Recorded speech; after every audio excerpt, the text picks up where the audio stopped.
The video opens with a single eye, unnaturally bright, unblinking, watching through a cracked window. A distorted whisper echoes, "It sees you." The screen flashes violently between frames of a hallway, a blood-red door, and a silhouette standing just inches behind the camera. Heavy breathing fills the space, then darkness. A slow, dragging sound approaches. The trailer ends with a quiet whisper, "Welcome home." The screen fades into the beginning of the story, where the wind howls across the empty land, and a solitary house sits like a forgotten skeleton in a barren field. It is not old in the usual decaying way. Instead, it appears alert, as though every plank and window is a part of something living. The grass around it is dead, dried into brittle strands that crunch even under the faintest breeze. The sky hangs low, bruised purple and heavy with clouds that move unnaturally fast. People say the house was abandoned decades ago after something terrible happened inside, but no one can agree on what. Some say a man went insane living there. Others whisper that a family vanished overnight. There are darker rumors, whispers that the house itself is alive and hungry. Few dare to approach it, and those who have claim the windows follow them long after they leave, reflecting their faces in places where no reflections should be. But tonight, the house is not alone. A lone figure approaches through the field, the crunch of footsteps muted by the thick fog rolling in. They aren't exploring, and they aren't foolish. They are drawn, compelled by something they cannot name. Maybe curiosity, maybe something calling from the inside. The house waits, silent but thrumming with deep, dormant intent. The figure stands before the front door, which hangs open by an inch, like a mouth preparing to swallow. The air shifts, and there is a faint metallic scent, like old blood on rusty nails. Inside, the darkness is thick, layered like a living thing. The figure steps in. The door slowly closes behind them without a sound. Inside, the air feels different, heavier, older, as if thousands of years have been sealed inside these walls. The floorboards groan beneath unseen pressure, though the figure remains completely still. Dust floats in the air like dull snow, and in the dim light filtering through broken windows, shapes move that shouldn't. The house seems to breathe, walls expanding and contracting almost imperceptibly. Arjun? Arjun? Beneath them is not Come here. entirely furniture We have to anymore. go now. Every corner feels watched. The wallpaper peels downward, not upward, as if pulled by invisible hands. A distant thump echoes through the walls, too rhythmic to be random settling noises. The figure moves deeper, step by step. They don't speak, they just listen. A hallway stretches before them, longer on the inside than it appeared outside. The lights flicker with a soft electric buzz. Shadows move with impossible motions, bending in ways that defy the angle of the light. A framed picture on the wall shows a family of 4, none of whom have faces, just smooth skin where eyes, noses, and mouths should be. As the figure walks past, the reflection in the glass shows the family again, but now with faces. Their eyes follow each movement. The figure continues. Something shifts in the air again. The scent changes, now sweeter, like rotting fruit left too long in a sealed place. The walls drip with moisture. The house hums quietly, vibrating like a creature in thought. The figure reaches a doorway leading to the kitchen, where the tiles are cracked and stained with dark smears. The faucet drips, even though the plumbing clearly hasn't worked in decades.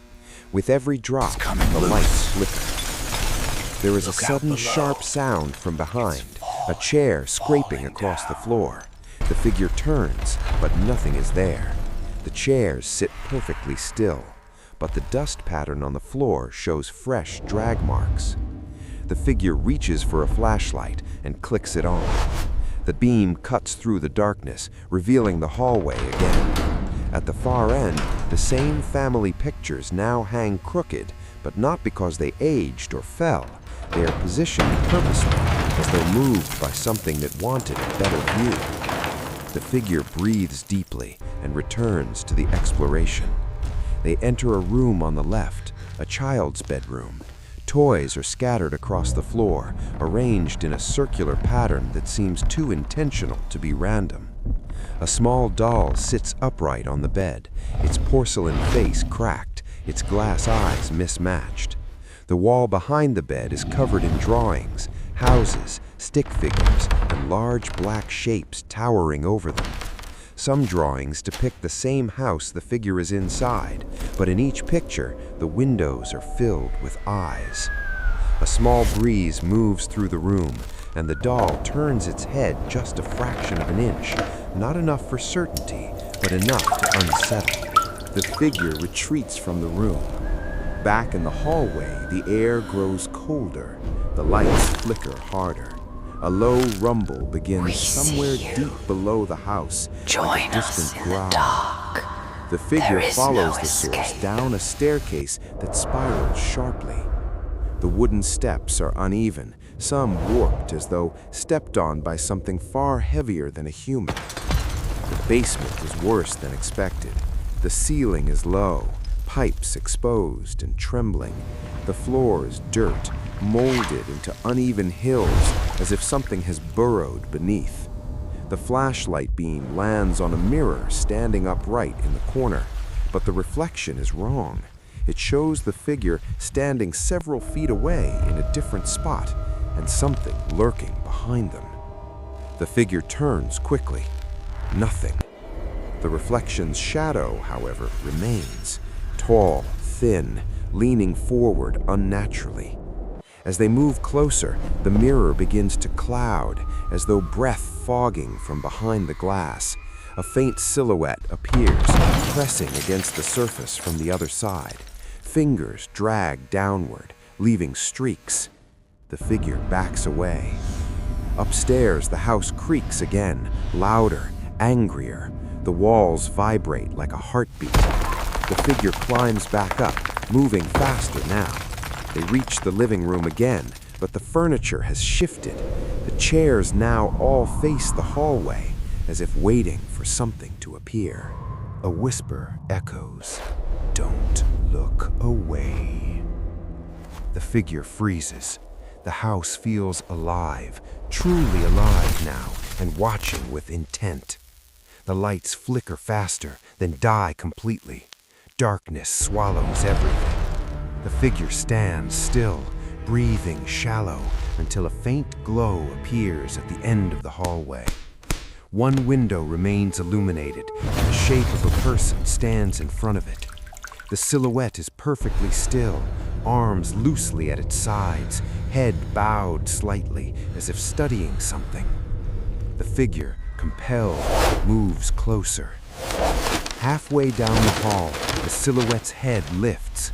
The light flickers again, and the figure realizes the silhouette's neck is too long, elongated unnaturally, craning like something searching for prey. The window flashes white. The silhouette is gone. The hallway is empty. But the house is not. The walls pulse again. The house shifts. A door slams upstairs, and something heavy drags across the floorboards. The figure turns toward the staircase, but sees nothing until the top step creaks under invisible weight. Another step, and another. Something large descends the stairs, unseen but undeniable. The figure backs away slowly. The air thickens. A whisper, closer now. "You shouldn't have come." The figure runs. They sprint down the hallway, past the kitchen, past the bedroom, toward the front door. but the door is gone. The wall is smooth, seamless, and where the front entrance once was, stands only another doorway leading deeper into the house. The house rearranges itself. The field outside remains empty, the sky still bruised and heavy. The house waits quietly, its windows gleaming faintly with reflected light, each pane like an unblinking eye, watching, waiting, remembering, because once the house sees you, it never forgets.